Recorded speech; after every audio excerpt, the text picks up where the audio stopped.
Good morning and Jai Hind student. Today I am going to explain you the next part of this chapter. The chapter is the making of the global world in history. So the topic is conquest, disease and trade. मतलब विजय, conquest का मतलब जीतना होता है, विजय, disease का मतलब बीमारियां और ट्रेड का मतलब व्यापार। इन सारे विषयों में हम लोग बात करेंगे। देखेंगे पेज नंबर 55 पर, सभी स्टूडेंट ध्यान से पेज नंबर 55 पर देखेंगे। लिखा है कि the pre modern world shrank greatly in the 16th century after European sailors found a sea route to Asia and also successfully crossed the Western Ocean to America। तो कहने का मतलब ये है बच्चों की श्रैंक का मतलब हो जाता है बच्चों छोटा हो जाना, संकुचित हो जाना या डूब जाना। ठीक है, तो 16 सेंचुरी तक आते आते मतलब कि 16वीं शताब्दी तक आते आते जो यूरोप के सेलर्स थे, यूरोप के सेलर्स मतलब जो यूरोप के नाविक थे, ये सब ने क्या किया कि एशिया के लिए भी रास्ता ढूंढ लिया और एशिया की तरफ ये लोग भ्रमण करना शुरू कर दिया। साथ ही साथ ये वेस्टर्न सागर को, वेस्टर्न ओशंस को पार करके अमेरिका का भी रास्ता ढूंढ लिया और प्री मॉडर्न वर्ल्ड जो था बहुत ही तुच्छ होने लगा। बड़ा ही प्री मॉडर्न वर्ल्ड का बेसिकली जो इंडस्ट्रियलाइजेशन की बात होती थी वो इंग्लैंड के विषय में हम लोग बात करते थे, क्योंकि ब्रिटिश का हर जगह अपने अपने कॉलोनी स्टेब्लिश थी। तो कहने का मतलब ये है बच्चों, इतिहासकारों का कहना ये है, जो हिस्टोरियंस थे, कि 16 सेंचुरी तक आते आते जो यूरोपियन सेलर्स थे ये अपने कारनामों को इतना बढ़ा दिए थे कि ये लोग पूरे एशिया के भी रास्ता, सी रूट्स को ढूंढ लिए थे। साथ ही साथ ये वेस्टर्न सी को पार करके अमेरिका को भी जाने का रास्ता ढूंढ लिए थे। देखिए आगे लिखा है, for centuries before the Indian Ocean had known us bustling trade with goods, peoples, knowledge, customs etcetera. तो चूंकि सदियों पहले की कहानी है, हिस्टोरियंस बताते हैं कि बहुत समय पहले के बाद जो इंडियन ओशन था वो, उसका व्यापार, उसका ट्रेड बहुत ही फल फूल रहा था। वहाँ पे नॉलेज का, कस्टम्स का, लोगों का, सर्विसेज का और गुड्स का व्यापार बहुत ही शानदार तरीके से होता था। क्रिस क्रॉसिंग इट्स वाटर, चूँकि ये समुद्र इस ऐसा सिचुएशंस का था कि पूरे कॉन्टिनेंट को ये जोड़ के रखा था। कहने का मतलब यहाँ पे ट्रेड बहुत ही फ्लरिश था। फ्लरिश का मतलब बहुत ही फल फूल रहा था।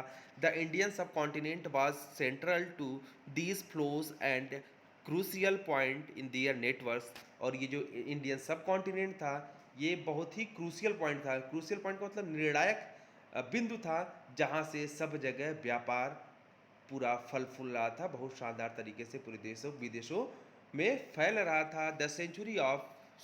The entry of Europeans help expand और redirect some of these flows towards Europe.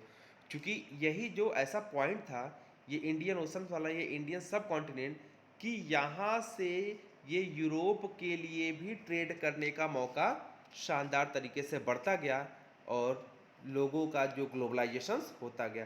तो कहने का मतलब ये है बच्चों कि यहाँ शुरुआती दौर में जो प्री मॉडर्न वर्ल्ड तब छोटा पड़ गया जब यूरोपियन सेलर्स क्या है कि वेस्टर्न सागर को पार करके अमेरिका का रास्ता और पूरे एशियंस का रास्ता ढूंढ लिए थे, जहाँ पे कि चूँकि इंडियन एशियंस ओशंस में ट्रेड बहुत ही शानदार था।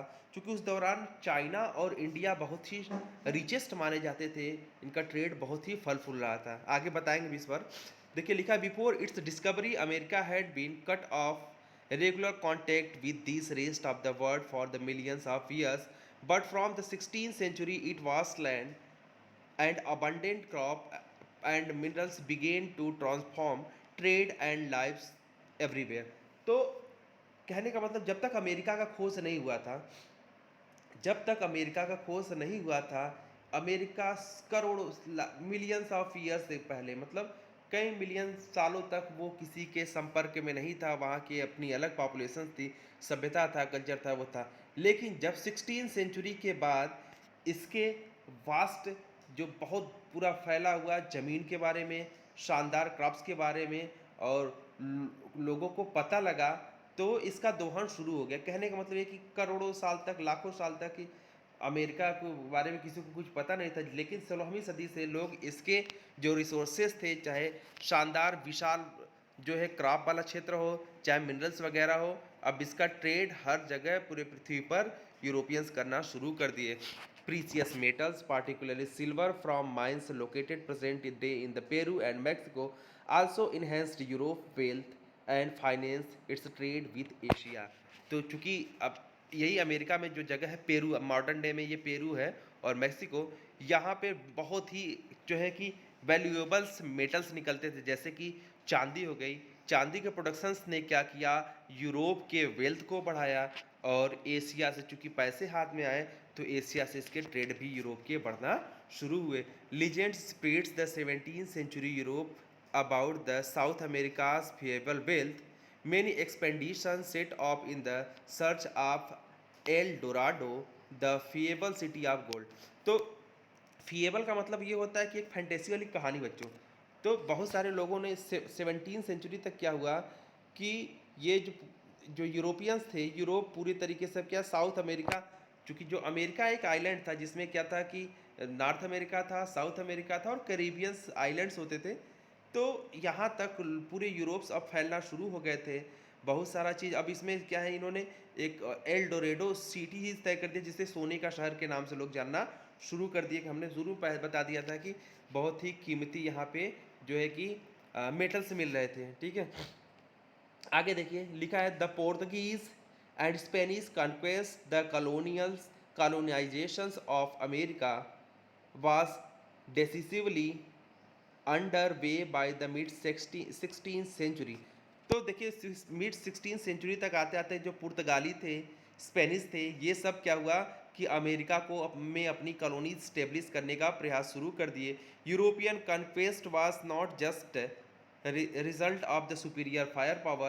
In fact, the most powerful weapon of the Spanish conquerors was not a conventional military weapon at all. हालांकि जो यूरोपियंस थे, इन्होंने ये सुपर पावर नहीं थे, ऐसा नहीं कि बहुत बंदूक गोला और बारूद के बदौलत सब जगह जीतना शुरू किया। ये अपने साथ क्या थे, स्पेनिश जो कन्क्वेरर थे, स्पेन क्या यूरोप में है, स्पेनिश कन्क्वेरर्स थे, ये कोई जो है कि कन्वेंशनल मिलिट्री वीपन नहीं रखते थे। कन्वेंशनल का मतलब परंपरागत हथियार के साथ इन्होंने नहीं जीता। It was the germ such as those of smallpox that they carried on their persons. तो देखिए इनके पास हथियार तो जो था इससे थोड़ी जीते। इनके पास स्मॉल पॉक्स था, जम्स था, जम्स मतलब होता है कीटाणु, स्मॉल पॉक्स जिसको हम लोग बोलते हैं चिकनगुनिया, या कह सकते हैं जो स्मॉल पॉक्स, चिकन पॉक्स जिसको हम लोग बोलते हैं, ये इनके आदमियों के साथ था।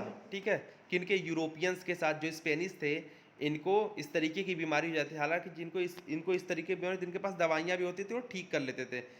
तो और ये जैसे जैसे ये लोग अमेरिका गए, अपने साथ बीमारी भी लेके गए। ऐसा थोड़ी है कि भाई बीमारी है तो होता रहेगा। Because of their long isolations America's original inhabitants had no immunity against these diseases that came from Europe। चूँकि अमेरिका सैकड़ों साल तक, हजारों साल तक एकदम पूरे संसार से अलग थलग रहा, जहाँ पे इस तरीके का चिकन पॉक्स नामक कोई बीमारी नहीं था, तो इसलिए इनकी इम्यूनिटी बहुत ही अच्छी नहीं थी इस तरीके की। चूँकि उनके यहाँ पास बीमारी नहीं थी, तो इनकी इम्यूनिटी भी, जो अमेरिकन्स थे उनकी इम्यूनिटी कम थी। स्मॉल पॉक्स इन पार्टिकुलर पॉप डेडली किलर, चूँकि और ये जो स्मॉल पॉक्स था अमेरिका में सच कहो तो एकदम महामारी का दौर ला दिया। माने जिसको हो जाता था मर जाता था। Once introduced it spread deep into the continent ahead even and any Europeans reaching there. और एक बार ये बीमारी अगर ये अमेरिका में फैल गई तो वहाँ तक भी पहुँच के जहाँ भी कोई यूरोपियंस नहीं गया हो। It killed and decimated whole communities paving the way for conquest. और इस तरीके से ये क्या है कि पूरे जहाँ जहाँ फैलता गया लोगों को मारता गया, पूरा जमाना ही साफ हो गया, मतलब ये हाल हो गया था। तो देखिए लिखा है कि guns could guns could be bought or captured and turned against the invaders, but not diseases such as smallpox to which the conquerors were mostly immune। तो अब देखिए बंदूक वगैरह तो खरीदा जा सकता है, छीना जा सकता है, एक से दूसरे ऊपर पलटवार कर सकते हैं, लेकिन बीमारी जिसके पास क्या है कि इम्यूनिटी है ही नहीं, तो आप क्या करेंगे। जैसे अभी कोरोना का दौर चल रहा है, आप लोग भाई जिसके पास इम्यूनिटी नहीं वो लोग निकल ले रहे हैं, जिसके पास इम्यूनिटी है वो आराम से बच रहा है, खेल रहा है, कूद रहा है, अब उसमें आप क्या कर लेंगे। कुछ कर ही नहीं। तो स्थिति यही थी कि भाई बंदूक से लड़ाई तो भाई जिसके पास पैसा है वो ज़्यादा और मजबूत हथियार लेकर लड़ सकता है, लेकिन अब नहीं है तो क्या करेंगे। तो कहने का मतलब ये था कि बीमारियाँ ऐसी आई कि हार जीत भी निर्धारण करना शुरू किए। Until the 19th century poverty and hunger were common in Europe. क्योंकि 19 सेंचुरी तक होते होते जो 19 सेंचुरी का दौर था, उस दौरान गरीबी और भूख, पॉवर्टी और हंगर बहुत कॉमन चीज़ यूरोप में हो गई थी। Cities were crowded and deadly diseases were wide spread. शहरों में बहुत भीड़ बढ़ गई थी और बहुत ही जो है डेडली का मतलब मृत्युवर्धक, जो जिससे कि लोगों की मर या जानलेवा बीमारियां फैलना शुरू हो गई। Religious conflict were common and religious dissenters were persecuted. Dissenters का मतलब जो किसी खास धर्म को लिखा है कि one who refuses to accept stabilise belief and practice. माने किसी खास धर्म को न मानने वाले, नई धर्म जो मानते थे उसे क्या कर, धर्म विरोधियों को कहने का मतलब सजा हो जाती थी। तो स्थिति ये हो गई थी कि धार्मिक रिलीजियस कॉन्फ्लिक्ट बहुत कॉमन उस दौरान हो गई थी। जो लोग धर्म को नहीं मानते थे उनको जेल भेज दिया जाए। Thousands therefore fled Europe's to America for America. और इस तरीके से स्थिति बहुत ख़राब हो गई थी कि हज़ारों लोग यूरोप से अमेरिका की तरफ पलायन कर गए। Here by the 18th century plantation worked by the slaves captured in Africa were growing cotton sugar for European market. और यहाँ पर जो कि 18th सेंचुरी में जो स्लेव्स थे जो कि अफ्रीका से ले गए गए थे, स्लेव्स मतलब दास, अब उनसे क्या है कि कॉटन और शुगर का प्रोडक्शन कराया जा रहा था यूरोपियंस मार्केट के लिए। Until well into the 18th century China and India were among the world's richest countries. हमने पहले बता दिया कि सोचिए कि 18वीं सदी तक इंडिया और चाइना पूरे संसार के सबसे रिचेस्ट कंट्रीज में थे। They were also preeminent in Asian trade. चूँकि यही चाइना और इंडिया एशियन ट्रेड में सबसे टॉप रैंक्ड होते थे। However from the 15th century China is said to have restricted overseas contacts and retreated into isolation.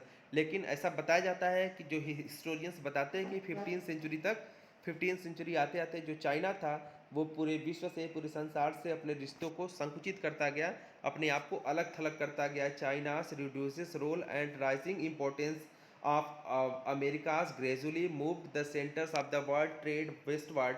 चूँकि अब इस तरीके से जो हमने बताया शुरुआती दौर में चाइना और इंडिया सबसे पावरफुल थे ट्रेड में, अब चाइना क्या है कि पूरे संसार से अपने आप को संकुचित करता जा रहा था और उसी समय अमेरिका क्या है बढ़ता जा रहा, अमेरिका का ग्रोथ हो रहा था। और इस तरीके से Europe now emerge as a centre of the world trade. और इस तरीके से चाइना के सिकुड़ने के साथ साथ अमेरिका के ग्रोथ होने के साथ साथ जो यूरोप था अब ये ट्रेड का सबसे बड़ा सेंटर बन गया। देखिए इसमें एक बॉक्स है, बायोलॉजिकल वारफेयर क्या होता है।